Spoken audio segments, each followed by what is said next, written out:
Sawa na ang Europa sa panlilinlang ng China. At ngayon ay kumikilos na ng matindi ang buong European Union. Ang China at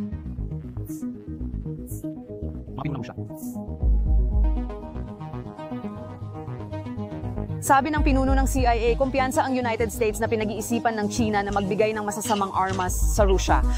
Ayon sa mga natuklasan, may karagdagang ebidensya ng isang umuunlad na bagong ugnayan sa kalakalan. Muling pinagtibay ng China at Rusya ang kanilang walang hanggang partnership sa pagitan nila. Dahil sa matibay na ugnayang estratehiko at pang-ekonomiya, maaari bang hamunin ng kanilang alyansa ang domination ng kanluran? Matapos ang mga taon ng palihim na pagbibigay ng China ng teknolohiya at pinansyal na suporta sa Rusya, sa wakas ay gumaganti na ang European Union. Sa isang malawakang hakbang na bahagi ng pagganti at bahagi ng babala, pinatawan ng Brussels ng parusa ang ilang bangko at kumpanya ng China. Ito ay isang malinaw na mensahe na ang tahimik na suporta ng China para sa Rusya sa digmaan sa Ukraine ay hindi na palalampasin. Nag-iingay ang China, ngunit nahuling inamin ng kanilang mga matataas na opisyal na hindi nila pwedeng hayaang matalo ang Rusya sa digmaang ito. Susuriin natin ngayon kung paano nabubunyag ang lihim na suporta ng China sa Rusya at nabibiyak ang huwad nitong imahe ng pagiging neutral. Mula sa mga lihim na transaksyon sa bangko hanggang sa mga piraso ng drone na may tatak na gawa sa China. Tuklasin natin ang mga ebidensyang naging dahilan ng pagtalikod ng Europa sa China. Para maintindihan kung bakit mahigpit ang European Union, kailangan nating balikan kung paano naging malapit na magkapartner ang China at Rusya. Nagsimula ang lahat bago ang sigalot sa Ukraine noong 2022 linggo bago sumaklob ang Rusya. Idineklara ni na Pangulong Xi Jinping ng China at Pangulong Vladimir Putin ng Rusya ang walang limitasyong partnership. Ito ay isang matapang na pahayag na nilagdaan sa Beijing na nagsasabing walang hangganan ang kanilang pagkakaibigan at kooperasyon. Ito ay senyales sa mundo na handa nang magsama ang China at Rusya laban sa presyur ng kanluran. Mula noon, lalo pang tumibay ang relasyon ng Rusya at kanluran kahit na dagsain ito ng mga parusa. Nang tumama ang mga unang parusa sa Rusya, matindi talaga ang epekto nito. Pinutol pa nga nila ang access ng Rusya sa global na sistemang pinansyal na Society for Worldwide Interbank Financial Telecommunication na nag-uugnay sa mga bangko sa buong mundo para sa mga international na bayad. Inaasahan na babagsak ng husto ang ekonomiya ng Rusya, pero hindi ito gumuho agad gaya ng inaasahan ng marami. Bakit kaya matapos ang 2022 lumobo ng husto ang kalakalan sa pagitan ng China at Rusya matapos pumasok ang China? Noong 2023 lang, umabot sa dolyar 240 bilyon ang kalakalan sa pagitan ng dalawang bansa, tumaas ng 26%. Tumaas ito kumpara sa nakaraang taon. Noong nakaraang taon, lalo pang tumaas ang bilang na yan at nalampasan pa ang dating record. Naging pangunahing katuwang sa kalakalan ng Russia ang China, na naglalaan ng lahat mula sa mga produktong pangkonsumo hanggang sa mga kagamitang pang-industriya. Habang sinusubukang ihihiwalay ng kanluran ang Russia, tumulong naman ang China. Nagsimula itong bumili ng langis at gas mula sa Russia sa mas murang halaga at nagbenta ng teknolohiya at piyesa na hindi na nito makuha sa iba.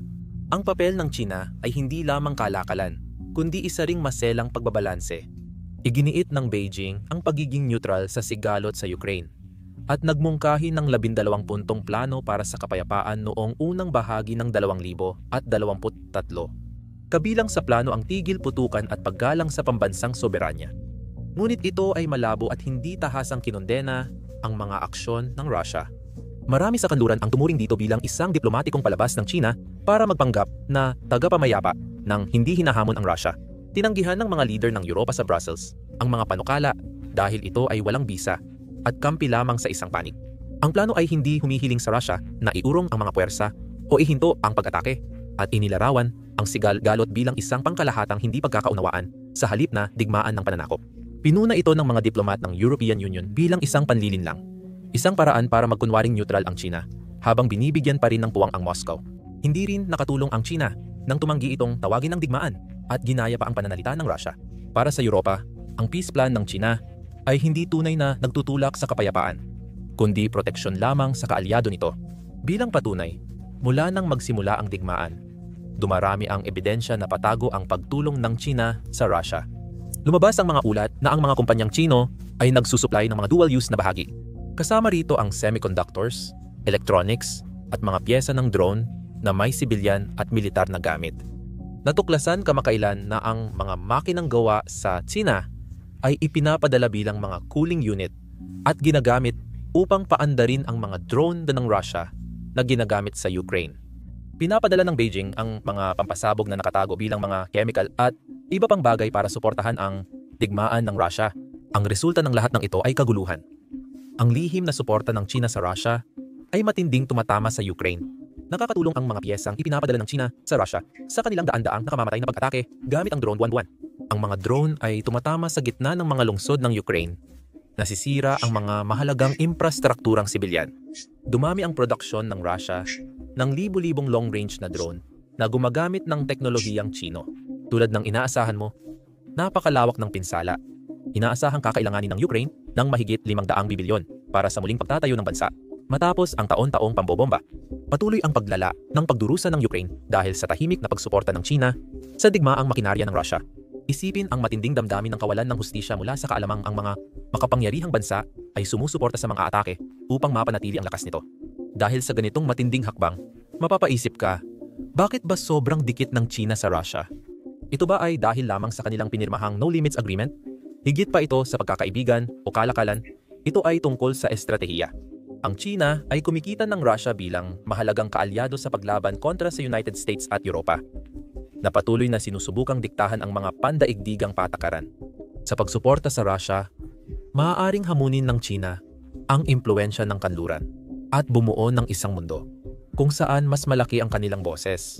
Bukod dito, malaking atraksyon ang malalaking reserba ng langis at gas ng Russia. Noong 2024 bumili ang China ng 60 bilyong halaga ng enerhiya mula sa Russia para mapalakas ang kanilang ekonomiya. Ang pakikipagtulungan na ito ay nagpapatatag din sa China laban sa iba pang mga issue tulad ng sa Taiwan, sa pamamagitan ng pagpapakita na may kakampi ito laban sa kanluran. Ito ay isang planong hakbang para palakasin ang pandaigdigang kapangyarihan ng China. Ang dobleng laro ng neutralidad at tahimik na suportang pang-ekonomiya ay nagbigay daan sa China na panatilihing bukas ang mga opsyon nito. Sa loob ng mahabang panahon, napanatili nito ang kalakalan sa Europa at Estados Unidos, ang pangunahing merkado nito, habang sinusuportahan ang Rusya, isang mahalagang estratehikong kaalyado. Gayunpaman, tila sumobra na ang China sa pagpupumilit at ngayon, hindi na naniniwala ang Europa sa Neutrality Act.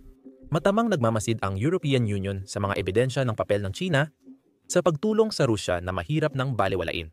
Diyan na magsisimula ang totoong aksyon kung saan nagpasya ang Europa na panahon na para lumaban. Matalim at direkta ang naging tugon ng European Union mga parusa. Noong Hulyo 2025, ang European Union ay nagpatupad ng ika-18 pakete ng parusa kaugnay sa digmaan ng Russia laban sa Ukraine. Sa pagkakataong ito, hindi lang mga kumpanyang Ruso ang tinargetan ng European Union, kundi pati rin mga kumpanya at bangko ng China sa kauna-unahang pagkakataon. 2 maliit na regional na bangko malapit sa hangganan ng China at Russia ang isinama sa blacklist. Inakusahan ang mga bangkong ito na tumutulong sa mga kumpanyang Ruso na makaiwas sa mga parusa ng kanluran sa pamamagitan ng pagproseso ng mga bayad at kasunduan sa kalakalan. Inakusahan ng European Union ang 5 kumpanyang Chino, kabilang ang mga nagsusupply ng electronics at semiconductors na ginamit sa mga sandata ng Russia. Ito ay mahalagang pagbabago na nagpapakita ng pag-unlad. Hindi na lang Russia ang tinutugis ng Europa. Tinutukoy na rin nito ang China bilang taga-suporta. Naging sensitibo ang mga bagay dahil hindi basta pinalampas ang mga bangko. Bumubuo ang mga institusyong pinansyal ng China ng tinatawag na transaction corridor kasama ang Russia. Ito ay paraan ng paglilipat ng pera sa pagitan ng dalawang bansa nang hindi gumagamit ng mga sistemang kanluranin, gaya ng Society for Worldwide Interbank Financial Telecommunication. May pangamba ang Europa na maaaring maging alternatibo ang koridor na ito, na magpapahintulot sa Russia na ipagpatuloy ang makinarya ng digmaan sa kabila ng mga parusa ng kanluran. Isa sa mga pangalang lumitaw ay Industrial and Commercial Bank of China Europe, isang sangay ng Industrial and Commercial Bank of China. May mga usap-usapan na tahimik na tumutulong ang Industrial and Commercial Bank of China sa mga kasunduan para sa mga kumpanyang Ruso na may parusa. Kahit na nananatili itong mababa ang profile upang makaiwas sa investigasyon.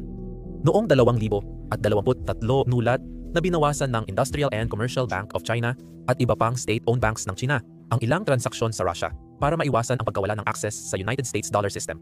Ang mga maliliit na bangko malapit sa hangganan ng China at Russia ang pumalit para punan ang kakulangan. Kaya tinarget ng European Union ang mga regional na bangkong ito.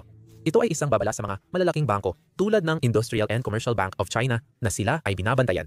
Ang legal na basehan para sa mga sanksyong ito ay direkta. Sabi ng European Union, ang pagtulong sa isang entity na may sanksyon tulad ng Russia habang may digmaan ay pakikiisa sa kanilang gawain. Mahigpit ang mga kontrol ng European Union sa pag-export. Ipinagbabawal ang pagbebenta ng mga dual-use na produkto sa Russia. Natuklasan na nilalabag ng mga kumpanyang Chino ang mga patakarang ito sa pamamagitan ng pagpapadala ng microchips at mga bahagi ng drone gamit ang mga ikatlong bansa o shell companies. Sa 2024 inulat ng European Commission na mahigit kalahati ng elektronikong gamit ng Russia sa digmaan ay nagmula sa mga supplier ng China, direkta man o sa pamamagitan ng mga tagapamagitan. Hindi maliit na bilang yan at hindi lang ito tungkol sa ilang pasaway na kumpanya. Ito ay nagpapakita ng mas malawak na sistema ng suporta na napagpasyahan ng Europa na hindi na maaring balewalain. Ngunit hindi lang ito tungkol sa ekonomiya. Malalim itong usapin sa politika. Hindi lamang tungkol sa parusa at kalakalan, kundi sa paninindigan laban sa panlilinlang at pagdurusa ng tao. At kung sa tingin mo ay nararapat bigyang pansin ang mga kwentong tulad nito, pindutin ang like at mag-subscribe. Bawat click mo ay nakakatulong para maiparating ang importanteng kaalaman sa mas marami. Pinahahalagahan ka namin. Sa pagtutok ng European Union sa mga bangko at kumpanya ng China, naglalagay sila ng hangganan at sinasabi, kung tutulungan ninyo ang Russia, bahagi na rin kayo ng problema. Mapanganib na paninindigan yan dahil makapangyarihang bansa ang China.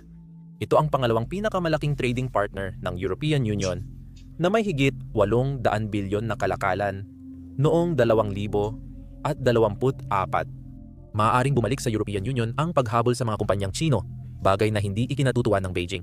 Nagiging magulo ang sitwasyon dahil sa mga diplomatikong epekto na dulot ng timing at paraan ng pagpapatupad ng mga sanksyon na ito. Ang mga pahayag na ito ay inilabas ilang araw lang bago ang European Union-China Summit. Hindi ito aksidente, kundi isang sinadyang mensahe. Huminto na ang Europa sa pagbibigay ng magalang na babala. Ang pagpunta ng Brussels sa diplomatikong pagpupulong kasama ang Beijing habang nagpapataw ng mga bagong parusa ay nagpapakita ng kanilang kaseryosohan.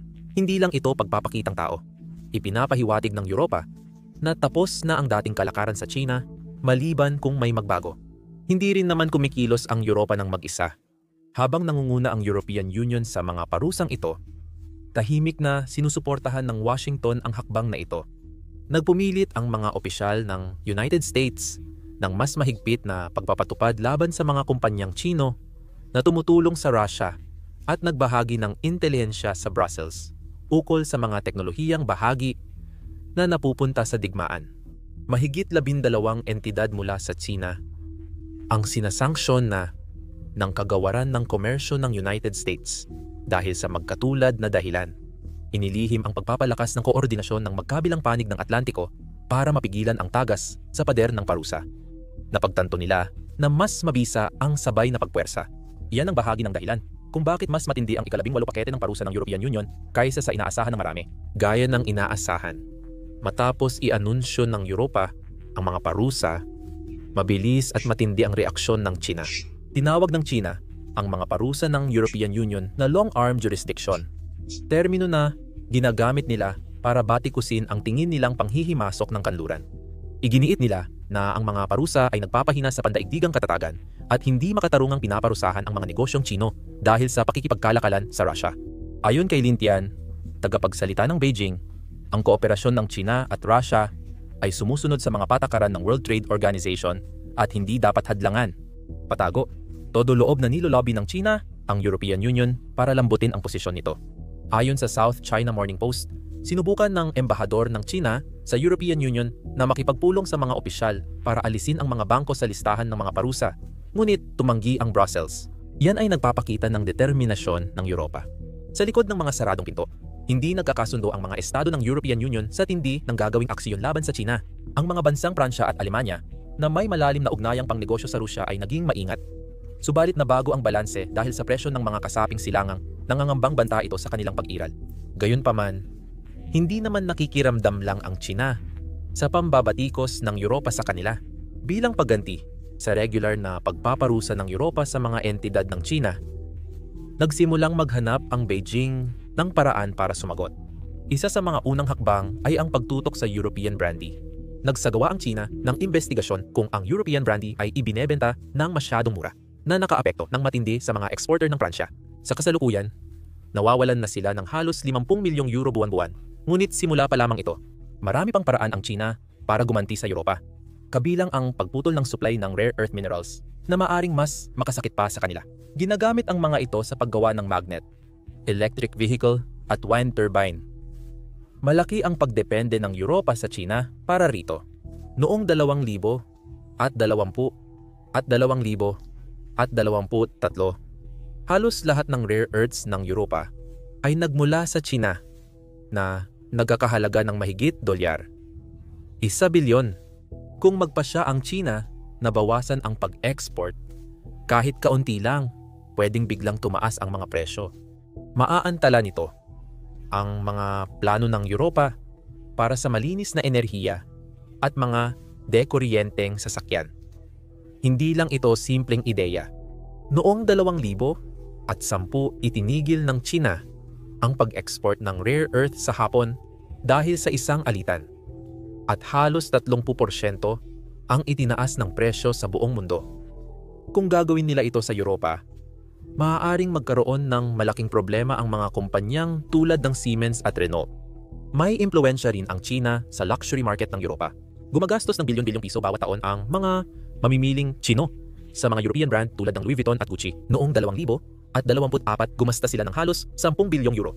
Kapag nagdagdag ang China ng bagong buwis o hinimok ang mga tao na wag nang bumili ng mga produktong ito, maaaring biglang bumagsak ang bentahan. Nangyari na ito noon. Nang magsalita ang ilang Western brand tungkol sa Xinjiang, nagdulot ang mga social media campaign ng China ng malaking pagbagsak ng benta. Nawalan ng 20% ng benta ang H&M sa loob lamang ng isang quarter. Humigit kumulang 1 milyong trabaho ang suportado ng industriya ng luxury sa Europa, partikular sa Pransya at Italia. Kaya kung magpasya ang China na targetin ang sektor na ito, malaki ang magiging epekto. Maaari ring tamaan ng China ang larangan ng medisina. Karamihan ng mga aktibong sangkap ng gamot sa Europa ay nanggagaling sa China na ginagamit sa paggawa ng tableta at iba pang lunas. Noong 2024 ang merkadong ito ay umaabot sa halos 40 bilyon. Noong pandemya ng COVID-19, hindi pinatigil ng China ang pag-export. Pero ang mga pagkaantala sa pagpapadala ay nagpakita kung gaano kadependent ang Europa. Kung pabagalin ng China ang paghahatid o magtaas ng presyo, maaaring magkaroon ng problema ang mga ospital at botika. Ito'y mapanganib na hakbang, ngunit hindi imposible. Nagbabala ang media ng China na maaaring bumalik sa Europa ang epekto ng kanilang mga aksyon at makasama pa sa sarili nilang mamamayan. Habang pinarurusahan ng Europa ang China, sa pagtulong nito sa Russia, lumalaban din ang China. Ipinapakita nito ang kakayahan nitong makaganti sa mga paraang makakasama sa ekonomiya, trabaho at healthcare ng Europa. Habang tumitindi ang tensyon, maaaring lumala pa ang palitan ng mga hakbang. May mga sandata ang dalawang panig na maaaring gamitin at mukhang wala sa kanila ang handang umatras. Hindi na lang ito tungkol sa digmaan. Ito'y tungkol na rin sa kalakalan, kapangyarihan at kung sino ang magdidikta ng hinaharap. Ang banggaan ng Europa at China sa digmaan ng Rusya sa Ukraine ay nakakagulo hindi lang sa kalakalan at diplomasya. Sa madaling sabi, binabago na nito ang mga alituntunin sa pagkakaisa ng mundo. Ang parusa ng Europa sa mga bangko at kumpanyang teknolohikal ng China ay matapang na hakbang. Ngunit simula pa lamang ito ng mas malaking problema. Para lubos na maunawaan ang nakataya, kailangan nating tutukan ang mga epekto nito. Ano ang nangyayari sa mga kumpanyang nadadamay sa kalagitnaan ng sigalot? Paano hinaharap ng iba't ibang bansa ang bagong pagkakahating pandaigdigan? At ano ang implikasyon nito sa hinaharap ng pandaigdigang katatagan? Ang mga kumpanyang nahaharap sa presyon ay nagpapakita na ng mga senyales ng panghihina. Suriin natin ang Airbus, ang dambuhalang European Aerospace Company. Malaking merkado para sa kanila ang China, na bumibili ng halos isa sa bawat 5 eroplano na ginagawa nila. Noong 2024 nakapirma ang Airbus ng dolyar. 17 bilyong kasunduan para sa 140 eroplano sa mga airline ng China na nagsilbing lifeline para sa kanilang negosyo. Ngunit dahil sa mga parusa ng European Union na tumatama sa mga kumpanyang Tsino, nanganganib na ang mga kasunduang ito. Nag-aalala ang mga ehekutibo ng Airbus na baka pabagalin o ipagpaliban ng China ang pag-order at pag-aproba ng mga eroplano. Particular na totoo ito para sa kanilang planta ng asembleya sa Tianjin na gumagawa ng mga eroplano para sa China. Kahit mawalan lang ng kaunting bahagi ng dolyar, 17 bilyong kasunduan na iyon ay masakit na. Paalala, may kapalit ang mga parusa ng Europa. Hindi lang Airbus ang apektado, kundi pati ang mga gumagawa ng kotse sa Alemanya. Nagbebenta ang Volkswagen ng humigit kumulang 3 bilyong kotse kada taon sa China, na bumubuo ng 1/4 ng kanilang pandaigdigang benta. Noong 2024 kumita ang kumpanya ng 80 bilyong euro mula sa mga bentang iyon. Nagbigay ang China ng pahiwatig ng posibleng taripa sa mga kotse mula Europa, lalo na sa may malalaking makina, bilang tugon sa mga parusa ng European Union. Kung matuloy ang mga taripang iyon, maaaring mawalan ng daan-daang milyong kita ang Volkswagen. Katulad din sa BMW at Mercedes-Benz, 35% ng benta ng BMW ngayong 2024 ay mula sa China. Matagal nang nagtatayo ng mga pabrika at pakikipag-partner sa China ang mga kumpanyang ito. Nag-aalala na sila para sa kanilang mga investment. Mahigit 800,000 katao ang nagtatrabaho sa industriya ng sasakyan sa Alemanya, at anumang aberya sa China ay maaring magdulot ng tanggalan ng trabaho sa kanilang bansa. Ganito ang pressure sa mga leader ng Europa habang iniisip ang susunod na hakbang. Maging ang maliliit na negosyo ay naiipit na rin. Isaalang-alang ang Infineon, isang German chipmaker na nagsusupply ng semiconductors para sa automotive at industriya. Mahalagang merkado ang China para sa kanila, kung saan 30% ng kanilang kita ngayong 2024 mga 5 bilyong euro ay mula sa mga mamimiling Chino. Gayunpaman, ang mga parusa ng European Union sa mga kumpanyang teknolohiyang Chino na nagsusupply sa Russia ng mga component na pwedeng gamitin sa sibilyan at militar ay nagdulot ng takot sa posibleng pagganti ng China.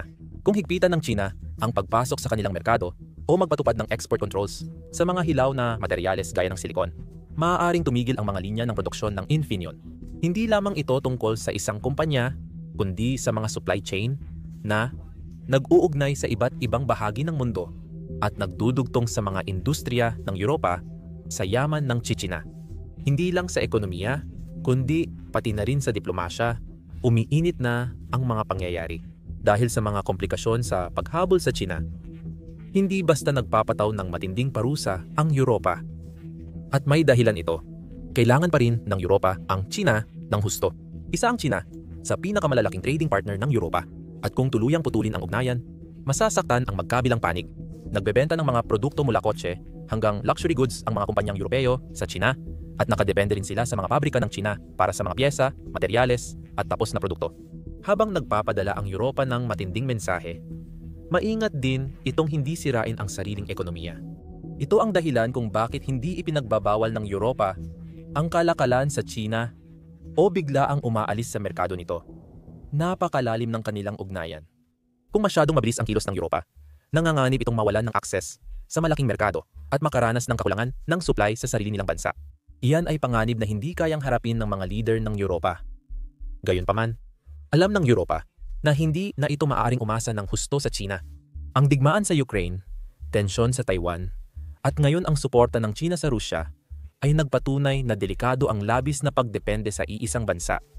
Kaya't binabago na ng Europa ang estratehiya. Sa halip na putulin ang ugnayan, sinusubukang bawasan ang panganib.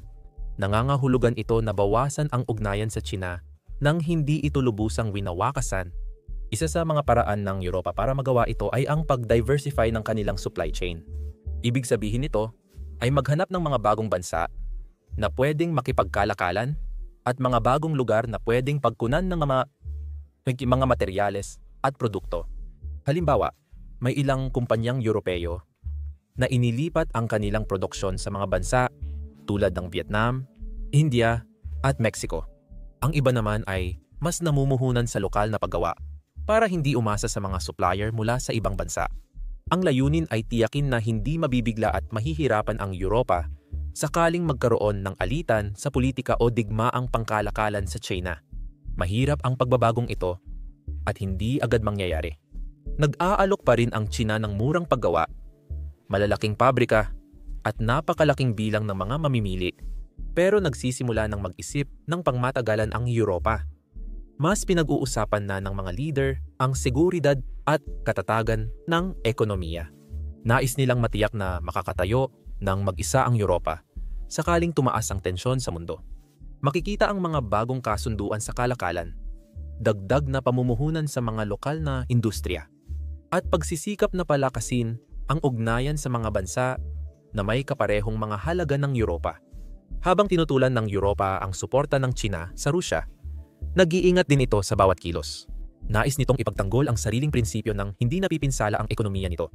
Ang estratehiya ay hindi pagputol ng ugnayan sa China, kundi pagiging mas matalino, ligtas, at handa sa anumang mangyari. Ang lumalabas sa lahat ng ito ay isang mundo na naninasan ni Nanun na nahahati sa mga bagong blok. Sa isang panig, patuloy na pinaigting ng kanluran ang kanilang koordinasyon sa mga parusa at restriksyon sa kalakalan. Hindi lang ito tungkol sa kalakalan o parusa, kundi sa kapangyarihan. Samantala, binubuo ng China at Rusya ang isang paralel na sistema na hindi nakadepende sa teknolohiya o pananalapi ng kanluran. Tinatayang aabot sa 300 bilyon ang kanilang kalakalan sa 2025 at ginagamit nila ang sarili nilang pera sa karamihan ng mga transaksyon. Nilalampasan ang United States dollar. Mahalaga ito dahil ang dominasyon ng dolyar ang nagbibigay kapangyarihan sa kanluran para magpataw ng mga parusa. Kung magawa ng China at Rusya ang isang mabisang alternatibo, maaaring humina ang kapangyarihan nito. Ang division sa pagitan ng dalawang malalaking blok ay nagdudulot ng malaking tanong. Magiging permanente na ba ang paggamit ng kalakalan bilang sandata? Ang mga parusa ng European Union sa mga bangko at kumpanya ng China ay isang hakbang patungo sa tinatawag ng ilan na weaponized interdependence. Dito ginagamit ang ugnayang pang-ekonomiya para parusahan o kontrolin. Sa dami ng nangyayari, mahirap sabihin na hindi ito nangyayari. Habang nahahati ang mundo, ang mga bansang tulad ng India na may koneksyon sa silangan at kanluran ay nahahatak ngayon sa dalawang direksyon.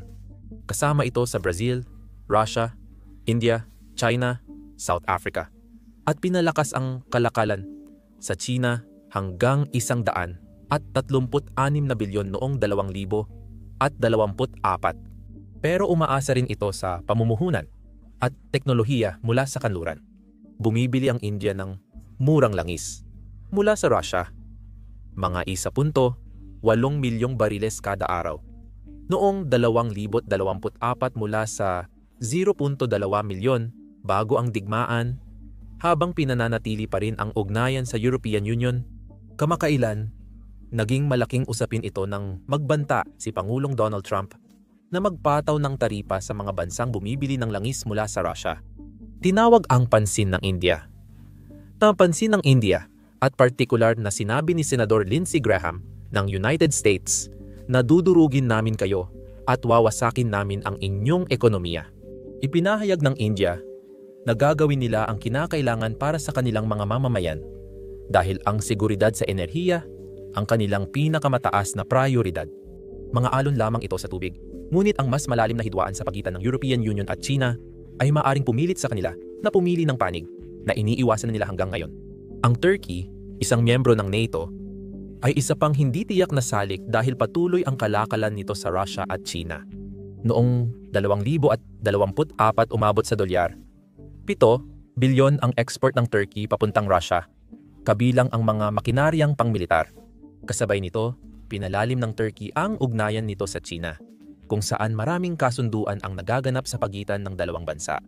Nakikipaglaro ang Ankara sa magkabilang panig, ngunit ang mga parusa ng European Union sa mga kumpanyang Chino ay nagpapahigpit ng sariling mga kontrol sa pag-export ng Turkey. Kung hindi susunod ang Turkey, nanganganib itong patawan ng taripa ng European Union na makakasama sa kanilang export na $70 bilyon papunta sa Europa ngayong 2024 ng kabuuan. Ngunit, ang pagkampi sa European Union ay maaaring magtensyon sa lumalaking ugnayan nito sa China, isang pangunahing mamumuhunan sa infrastruktura ng Turkey.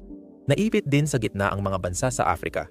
Maraming umaasa sa pautang at infrastruktura mula sa China, kung saan nag-invest ito ng 30 bilyon sa Africa noong 2024 para magtayo ng mga kalsada at daungan.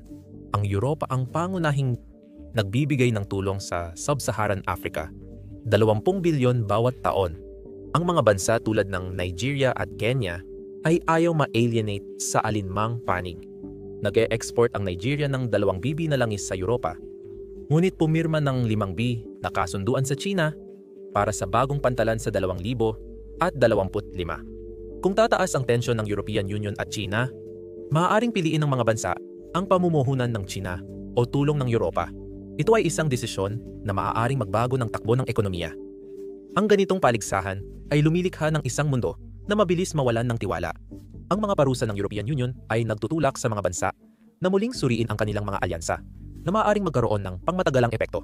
Ang mga pamilya ng enerhiya ay isa pang mahalagang usapin na dapat isaalang-alang sa talakayan na ito. Nahihirapan ang Europa matapos bawasan ng malaki ang pag-angkat ng gas mula Russia noong 2024. Ngayon, nilalapitan na ng Germany ang Qatar at United States para sa likidong natural gas na nagkakahalaga ng 50 bilyong euro, mas mahal kaysa sa gas mula Russia noong 2021. Kung gumanti ang China sa European Union sa pamamagitan ng pag-abala sa mga rutang pangkalakalan sa South China Sea, kung saan dumadaan ang 30% ng inaangkat ng Europa, maaari nitong lalo pang pataasin ang gastos sa enerhiya at pagpapadala. Noong unang bahagi ng 2025, tumaas ng 15% ang singil sa mga container mula Asia papuntang Europa dahil sa geopolitical na tensyon. Dagdag pagtaas sa presyo, mararanasan ng mga mamimiling Europeo na may 5-3% na implasyon sa Alemanya. Ano ang kahihinatnan nito? Ang Europa ay hindi lamang tumutok sa Russia, kundi pati na rin sa mga bansang tumutulong sa digmaan nito. Ang malalim na ugnayan ng China sa Moscow ay kontrobersyal na at dumarami na ang mga epekto nito. Ang relasyon ng European Union at China na dati nakabase sa kalakalan at kooperasyon ay mabilis nang lumalalamig. Kamakailan, bago pa man ang nakatakdang European Union-China Summit sa Beijing, mataas na ang tensyon. Ang babala ng China ng pagganti ay hindi nagpahinto sa European Union na ituloy ang mga parusa na nagpapakita ng bagong kagustuhang sumugal. Subalit may alas din ang China na handang gamitin, kaya hindi ito isang labang panig lang. Ang tensyong ito ay maaaring magdulot ng bagong uri ng pandaigdigang kaayusan sa hinaharap.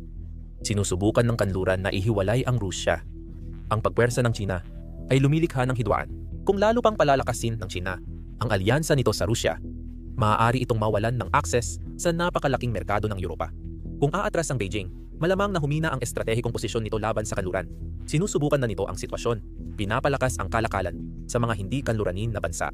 Maaaring magbigay ng panangga sa China ang pagbabagong ito ng direksyon, pero hindi ito lubos na kapalit ng kapangyarihan sa pagbili ng Europa. May sarili ring mahihirap na desisyon ang Europa. Ang pagbuong pagpapatuloy ng mga parusa ay may panganib sa ekonomiya, ngunit ang pagluwag ay maaaring magpakita ng kahinaan. Ang European Union ay naglalakad sa gitna ng balakid sa pamamagitan ng pagpapalawak ng supply sources at pagpapalakas ng lokal na produksyon. Pero tumatagal ng maraming taon ang mga proyektong ito, kaya't lantad pa rin ang Europa sa ngayon.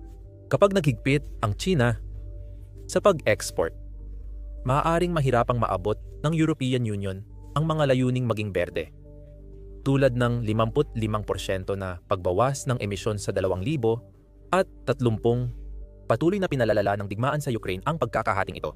Sa ika-4 na taon nito, hindi lang ito labanan sa rehiyon, kundi mitya para sa pagbabago ng pandaigdigang alyansa.